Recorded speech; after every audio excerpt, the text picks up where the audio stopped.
नमस्कार, मैं हूं अखिलेश पांडे और आप देख रहे हैं सी न्यूज़ भारत। वक्त हो चुका है न्यूज़ बुलेटिन का।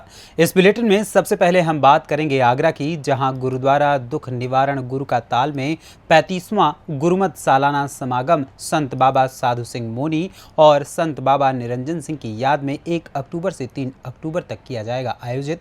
आगे बात होगी बुलंदशहर की, जहां ट्रांसपोर्ट कंपनी का मैनेजर ही निकला फ्लिपकार्ट के सामान का चोर। वहीं रुख करेंगे प्रयागराज की ओर, जहां रामलीला मंचन के दौरान सीता स्वयंवर में धनुष टूटते ही हुई हर्ष फायरिंग, लोगों में मचा हड़कंप। ऐसी और भी तमाम खबरों पर आई विस्तार से करते हैं चर्चा। आगरा में गुरुद्वारा दुख निवारण गुरु का ताल में 35वां गुरुमत सालाना समागम संत बाबा साधु सिंह मुनि व संत बाबा निरंजन सिंह की याद में गुरुमत समागम 1 अक्टूबर से आरंभ होकर 3 अक्टूबर तक चलेगा। पोस्टर का विमोचन कर समागम की जानकारी दी गई। मुखी संत बाबा प्रीतम सिंह ने बताया कि 3 दिवसीय इस आयोजन में कथा एवं कीर्तन दरबार में बाहर से आए रागी जन एवं सिंह साहब संगत को निहाल करेंगे। 1 अक्टूबर शाम को कवि दरबार होगा। 2 अक्टूबर को 2 दीवान आयोजित किए जाएंगे। 3 अक्टूबर को सुबह 9 बजे से अमृत संचार होगा। इस दौरान दलजीत सिंह सेतिया, उपिंदर सिंह, मनजीत सिंह, बंटी ग्रोवर, कवलदीप सिंह और मास्टर गुरनाम सिंह मौजूद रहे। आप सब लोग जानते हैं, खास करके आगरा निवासी, इस स्थान के संस्थापक संत बाबा साधु सिंह मोनी जी, बाबा निरंजन सिंह जी, इनकी मिठी याद में जिस सालाना गुरुमत समागम 1, 2, 3 अक्टूबर को मनाया जाता है, जिसमें देश विदेश से संगतें आती हैं और गुरु के स्थान के दर्शन करते हैं और इलाही वाणी का कीर्तन श्रवण करके अपने जीवन को सफल बनाते हैं। इसका उद्देश्य यही है कि इसलिए इसका नाम ही रखा है गुरुमत समागम, गुरु की मत दृढ़ कराने के लिए। जो संत महापुरुष होते हैं अपने जीवन काल में भी उस परमात्मा के साथ जोड़ते हैं जीव को, उनके जाने के बाद में जो उनके जो परोपकार है वो चलते रहते हैं। आगरा से सीनू संवाददाता अनुज उपाध्याय की रिपोर्ट। औरैया में शिक्षक की पिटाई से हुई दलित छात्र की मौत के बाद पुलिस ने शिक्षक को गिरफ्तार किया है। भाजपा सरकार को घेरने वाली विपक्षी दलों की पार्टियों पर भाजपा सदर विधायक का भी प्रहार। मामला जनपद औरैया छलदा थाना क्षेत्र के ग्राम बेसौली अड्डा का है, जहां पर शिक्षक की पिटाई से इलाज के दौरान हुई छात्र की मौत के बाद मामला तूल पकड़ते ही पीड़ित परिवार के पक्ष में समर्थन में उतरे भीम आर्मी के कार्यकर्ताओं की पुलिस से हुई झड़प के बाद भीम आर्मी के कार्यकर्ताओं के द्वारा हिंसक प्रदर्शन कर पुलिस की 2 गाड़ियों में आग लगाने के मामले में बहुजन समाज पार्टी की मुखिया मायावती ने ट्वीट कर भाजपा सरकार पर निशाना साधते हुए कहा कि सरकार की उदासीनता व लापरवाही से इंसाफ व उचित कार्यवाही के अभाव में लोग काफी आक्रोशित हैं। सरकार ऐसे संगीन मामलों को रफा दफा करने के बजाय उन पर प्रभावी कार्यवाही करे। विधायक जी, औरैया में एक प्रकरण चल रहा है जिसमें पीड़ित परिवार द्वारा आरोप लगाया गया है कि शिक्षक की पिटाई से छात्र की मौत हुई है, तो क्या कुछ मामला पूरा? ऐसा है, जो ये प्रकरण चल रहा है इस पर पूर्ण तरीके से प्रशासन से लेकर जितने भारतीय जनता पार्टी के पदाधिकारी उस परिजन के साथ इससे कार्रवाई, ये प्रशासनिक तौर पर उसके साथ कार्रवाई भी करी जा रही है और जो भारतीय जनता पार्टी दलितों के साथ हमेशा खड़ी है। इसमें देखा जा रहा है कई जो राजनीतिक पार्टियां हैं, जैसे अगर बहुजन समाजवादी पार्टी की बात करें तो जो सुप्रीमो मायावती जी हैं, उन्होंने ट्वीट कर ये कहा है कि औरैया में दलितों का उत्पीड़न हो रहा है और कार्रवाई के नाम पर सरकार जो है मामले को रफा दफा कराती है। तो यह कुछ प्रकरण है सामने आया है?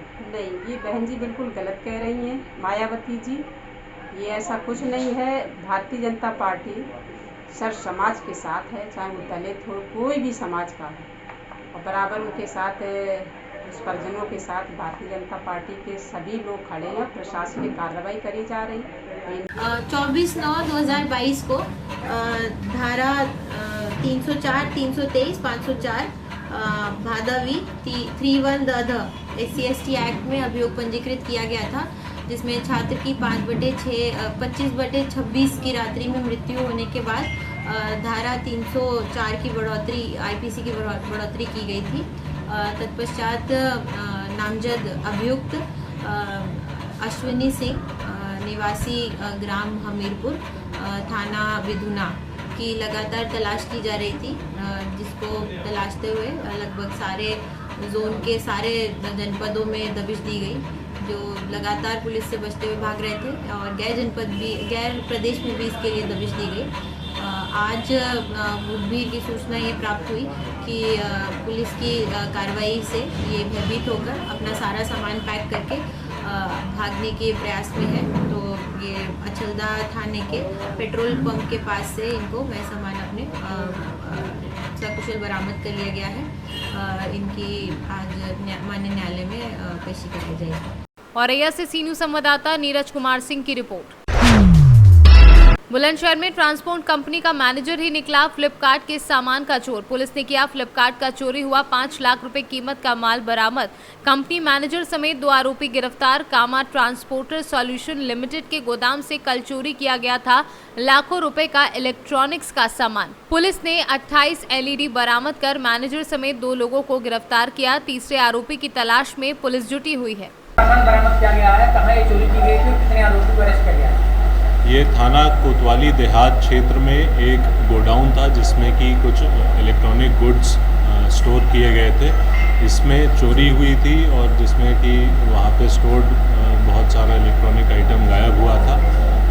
इस संबंध में मुकदमा दर्ज कर जब विवेचना की गई तो आज उसी क्रम में 2 लोगों को गिरफ्तार किया गया है, जिनके पास से चोरी किए गए कुल 24 LED टीवी, एक साउंडर और एक छोटी गाड़ी जिसमें कि ये चोरी का सामान लेके गए थे, और एक और गाड़ी छोटी जिसमें कि इस सामान को लोड किया गया था। कुल 2 गाड़ियाँ इनके पास से बरामद की गई हैं। पूछताछ में यह बात प्रकाश में आई कि चोरी करने वाले कोई और नहीं बल्कि वहाँ का जो स्थानीय मैनेजर नियुक्त किया गया था वो था। उसने अपने एक साथी कर्मचारी के साथ मिलकर रात्रि में वहाँ से सामान उसके द्वारा चोरी किया गया और बाद में फिर कंपनी को सूचना दी गई, जिसके आधार पे ये मुकदमा पंजीकृत हुआ। चोरी किया गया पूरा का पूरा माल बरामद कर लिया गया है। ये एक जैसा मैंने बताया सब गोडाउन बनाया गया था, जिसका मुख्य गोडाउन गाज़ियाबाद में है। और ये 2 कर्मचारी जो कि पकड़े गए हैं, ये पूर्व में कई दिनों से इस कंपनी के साथ काम कर रहे थे। इनसे पूछताछ करते हुए बरामदगी करते हुए इन्हें न्यायिक अभिरक्षा में भेजा जा रहा है।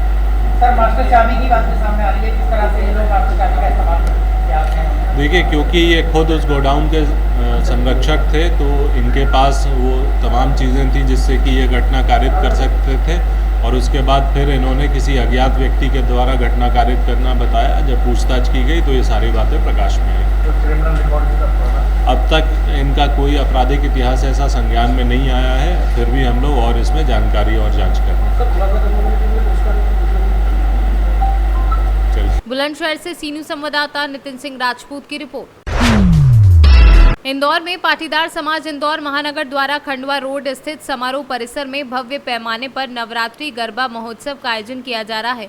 पारंपरिक एवं संस्कार के साथ पारिवारिक परिवेश में आयोजित इस महोत्सव में 250 गरबा प्रतिभागी प्रतिदिन सुंदर गरबों की प्रस्तुतियां दे रहे हैं। इंदौर महानगर का मैं सेवक हूँ और बस यही मेरी पहचान है कि ये समाज मेरी जान है। बड़ी भव्यता के साथ पाटीदार समाज द्वारा ये आयोजन चल रहा है यहाँ पे नवरात्रि का, क्या कहना चाहिए? ये टीम वर्क है भाई साहब, ये समाज की टीम है, बहुत बड़ी टीम है और बहुत बड़ा वर्क है।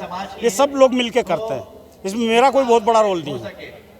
कैसे तैयारी की गई है? तन मन और धन सभी मिला के और ये मिश्रण बनता है, और ये उसी का कितने समय पूर्व से इसकी तैयारी की जाती है? क्या तकरीबन 2 महीने से हम लगे हुए हैं और हमारी बहुत बड़ी सक्रिय टीम है, वो बहुत तन मन से और धन से लगी हुई रहती है, और आज उसी की ये सफलता है, ये उन लोगों की सफलता है। पाटीदार समाज के लिए क्या संदेश देना चाहते हैं? बस पाटीदार समाज संगठित रहे, सांस्कृतिक रहे और देश सेवा में लगा रहे। जी, संतोष पाटीदार। आगामी 30 अक्टूबर को पाटीदार समाज इंदौर महानगर के द्वारा ही एक विशाल अन्नकूट और अखिल भारतीय स्तर का युवक युवती परिचय सम्मेलन आयोजित किया जा रहा है, जिसके ठीक अगले ही दिन सरदार पटेल जयंती होने के कारण सरदार पटेल जयंती पर एक विशाल वाहन रैली 2 पहिया और 4 पहिया भी आयोजित की जाएगी। इंदौर महानगर के सभी पाटीदार बंधुओं से विनम्र अनुरोध रहेगा हमारा, समस्त कार्यक्रमों में अपनी शिरकत करें और इस कार्यक्रम को सफल बनाएं। जय माता दी। मैं नगर महामंत्री इंदौर पाटीदार समाज विवेक पाटीदार। पाटीदार समाज द्वारा यहाँ पे गरबे का आयोजन हो रहा है, क्या कहना चाहेंगे इसको? देखिए, पाटीदार समाज इंदौर महानगर के द्वारा ये पिछले 9 सालों से इस गरबे का आयोजन किया जा रहा है और ये विशाल पैमाने पर होता है। ये हमारा सांस्कृतिक और धार्मिक आयोजन है जिसको पूरे महानगर के पाटीदार बंधु, चाहे वो मालवा हो, निमाड़ हो, गुजरात हो, सारे एक छत के नीचे आकर के इस आयोजन को सफल बनाते हैं। कितने यहाँ पे पार्टिसिपेट शामिल हुए हैं और किस एज ग्रुप के हैं? लगभग 250 के करीब में महिला भागीदार यहाँ पर है जो गरबा कर रहे हैं और वो सभी एज ग्रुप के हैं, बालिकाएं भी है और महिलाएं भी उसके अंदर शामिल है। पाटीदार समाज ये पूरा इंदौर है, कहाँ से यहाँ पर शामिल हो रहा है? ये आसपास के सभी जिले से आए हुए पाटीदार लोग हैं जो इंदौर में स्थायी रूप से निवास कर रहे हैं। सभी पाटीदार यहाँ पर भागीदारी कर रहे हैं। समाज के अलावा कोई और? धन्यवाद आपका। ये आयोजन सिर्फ पाटीदार समाज का ही है। इंदौर से सीनू संवाददाता सुरेश बैरागी की रिपोर्ट। प्रयागराज के नैनी थाना क्षेत्र के काटन मिल के समीप श्रमिक बस्ती पीएससी कॉलोनी स्थित रामलीला मैदान में बुधवार की रात धनुष यज्ञ का मंचन चल रहा था। प्रभु श्री राम द्वारा शिव धनुष तोड़ते ही लोग जय श्री राम का जयकारा लगाने लगे। उसी दौरान आग में पंक्ति में बैठे सफेद रंग की सफारी सूट पहने एक युवक ने अपनी कमर से लाइसेंसी रिवॉल्वर निकालकर तड़ातड़ फायर करने लगा। अचानक गोली की तड़तड़ाहट सुनकर पंडाल में हड़कंप मच गया। लोग इधर उधर भागने लगे। अंधेरा होने और जयकारे की तेज आवाज के चलते लोग कुछ समझ नहीं पाए। उसी दौरान किसी ने उसकी वीडियो बनाकर एक दिन बाद वायरल कर दी। कल हर्ष फायरिंग का वीडियो वायरल हो रहा था, किस तरीके से आप लोग इसको देख रहे हैं और क्या? देखिए, हर वर्ष की तरह इस वर्ष भी सार्वजनिक रामलीला समिति के माध्यम से लाइट एंड साउंड के माध्यम से रामलीला कई वर्षों से चल रही है, मगर कल जिस तरह से इस मैदान में राम भक्तों का जिस तरह से भीड़ यहाँ उमड़ी और जिस समय आज लीला दिखाई गई धनुष यज्ञ की, उस समय काफ़ी उत्साह का माहौल था इस रामलीला ग्राउंड में।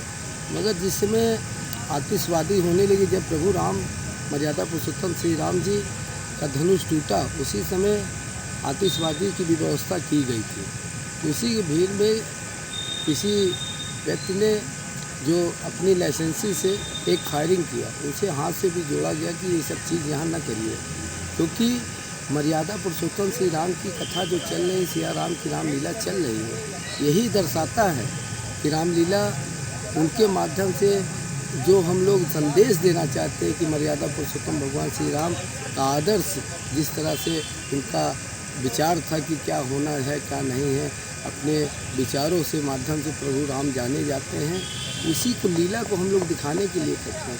मैं सभी भक्तजनों से यही चाहता हूँ कि जो भी ऐसी टूटियाँ करते हैं या कुछ भी करते हैं, मैं उनसे निवेदन करूँगा कि कभी आने वाले भविष्य में ऐसा चीज़ ना हो। उत्साह सब चीज़ करिए, मगर जो भी दायरा उसको ध्यान रखते हुए सब लोग लीला देखें। मैं यही समिति से चाहूँगा, हमारे पदाधिकारी जितने भी वॉलंटियर हैं, मैं सभी से निवेदन करूँगा कि रामलीला अच्छे ढंग से चल रही है, उसमें सहयोग करें और रामलीला आगे बढ़ाने को करें। परिचय? मैं अध्यक्ष सार्वजनिक रामलीला समिति राकेश जायसवाल। सर, नैनी थाना क्षेत्र के अंतर्गत एक हर्ष फायरिंग का वीडियो सामने आया है। सर, इस क्या है पूरा मामला और इसमें किस तरह से कार्रवाई होगी? देखिए, कल जो व्हाट्सएप और अन्य सोशल मीडिया के माध्यम से एक 12 सेकंड की क्लिप मिली थी, जिसमें एक व्यक्ति द्वारा जो है ये राम मिलाप कार्यक्रम चल रहा था, उसके दौरान फायरिंग का एक वीडियो प्राप्त हुआ है। इसमें जो है विधिवत जांच कराई जा रही है, उस व्यक्ति को चिन्हित कराया जा रहा है और उनको चिन्हित कराने के बाद से अग्रिम जो भी विधिक कार्रवाई है उसे पूर्ण कर लिया जाएगा। सर, इस तरीके से सार्वजनिक स्थानों पर हर्ष फायरिंग पर प्रशासन सख्त है, लेकिन फिर भी कार्रवाई में रोक नहीं लग पा रही है। सर, इसमें किस तरीके से आगे की कार्रवाइयाँ हो सकती हैं? देखिए, जो भी इस तरीके के समारोह स्थल हैं वहाँ पे प्रदर्शित करते हुए एक बोर्ड सभी जगह पे लगाया गया है और ये व्यक्तिगत जिम्मेदारी भी लोगों की होती है कि वो सावधानी बरतें और जब भी इस प्रकार के कोई भी इंसिडेंट आते हैं उन पे ठोस विधिक कार्रवाई की जाती है, जिससे कि इस प्रकार की पुनरावृत्ति ना होने पाए। प्रयागराज से सीनू संवाददाता मंगला प्रसाद पटेल की रिपोर्ट। टांडा अम्बेडकर नगर में शातिर अपराधी की 42,63,000 रुपए की संपत्ति को गैंगस्टर एक्ट की धारा 14/A के तहत जिला मजिस्ट्रेट सैमुअल पॉल एन कर आदेश पर एसडीएम टांडा दीपक वर्मा ने कुरकर मकान पर सरकारी ताला लगाकर सरमोहर कर दिया। इस मौके पर सीओ टांडा संतोष कुमार सहित थाना अध्यक्ष अलीगंज राम नरेश वर्मा भारी पुलिस बल के साथ मौजूद रहे। 2 स्थानों पे हसफर थाने में और एक स्थान पे अलीगंज थाने में भी कुर्की की गई है और कुल लगभग 60 लाख रुपए की संपत्ति जब्त की गई। कोई भी अपराधी की वजह से समाज में एक गलत संदेश न जाए, ये शासन की मंशा है और हम लोग इसी को पूरा करें। अम्बेडकर नगर से सीनू संवाददाता अजय कुमार उपाध्याय की रिपोर्ट। कृषि मंत्री चौबे के गृह ग्राम मोहा भाटा के महिला सरपंच ने त्यागपत्र दिया। वहीं पंचायत सचिव ने सरपंच पति के खिलाफ जनपद पंचायत एवं थाने में लिखित शिकायत दर्ज कराई है। मामला बेमेतरा जिले के साझा विधानसभा क्षेत्र मोहा भाटा का बताया जा रहा है। ज्ञात हो कि सरपंच और सचिव दोनों शिकायत जनपद पंचायत सीओ के पास किए गए हैं। अब जांच के बाद ही खुलासा होगा। जनपद कार्यालय को उनका पत्र प्राप्त हुआ है। अब ये आगे उचित कार्रवाई उसमें की जाएगी। दोनों का पत्र मिला है। ग्राम पंचायत सचिव ने भी आवेदन किया है और सरपंच ने भी किया है। जांच का विषय के बाद बताया जाएगा। बेमेतरा से सीनू संवाददाता संजू जैन की रिपोर्ट। अकलेरा कस्बे में शुक्रवार को जनजाति धर्म संस्कृति सुरक्षा मंच के सदस्यों ने चैरिटेबल ट्रस्ट का पंजीयन समाप्त कर कानूनी कार्यवाही की मांग को लेकर उपखंड अधिकारी को ज्ञापन सौंपा है। मामले में लिप्त आरोपियों के विरुद्ध सख्त कानूनी कार्यवाही करने व चैरिटेबल ट्रस्ट का पंजीयन समाप्त करने की मांग को लेकर उपखंड अधिकारी को ज्ञापन सौंपा है और कार्यवाही नहीं करने पर उग्र आंदोलन करने की बात कही है। राजस्थान से सीनू संवाददाता भगवान सिंह राजावत की रिपोर्ट। जनपद संभल के बैजोई स्थित मुख्य चिकित्सा अधिकारी के कार्यालय के प्रांगण में प्रधानमंत्री नरेंद्र मोदी भारत सरकार द्वारा 9 सितंबर को प्रारंभ किए गए प्रधानमंत्री क्षय रोग भारत मुक्त अभियान के अंतर्गत शुक्रवार को भाजपा जिलाध्यक्ष ओमवीर सिंह खड़गवंशी ने 2 पूर्व चेयरमैन राजेश शंकर राजू ने 5 एवं भाजपा के जिला महामंत्री कमल ने 1 व सामाजिक संस्था भारत विकास परिषद से यश कठेरिया द्वारा 10 क्षय रोगियों को गोद लिया गया, जिसके अंतर्गत क्षय रोगियों को प्रोटीन, कार्बोहाइड्रेट, मिनरल्स एवं रोग प्रतिरोधक क्षमता बढ़ाने वाले गुणों से युक्त हो सर सामग्री की किट प्रदान की गई। अध्यक्ष जी, आज सेवा पखवाड़ा के अंतर्गत टीबी रोगियों को किट का वितरण किया गया है, तो क्या संदेश देंगे टीबी रोगियों के लिए? श्रद्धेय प्रधानमंत्री जी के जन्मोत्सव पर 17 सितंबर से 2 अक्टूबर तक सेवा पखवाड़ा चल रहा है और देश के यशस्वी प्रधानमंत्री जी ने सेवा परमो धर्म, सेवा से बड़ा कोई धर्म नहीं है।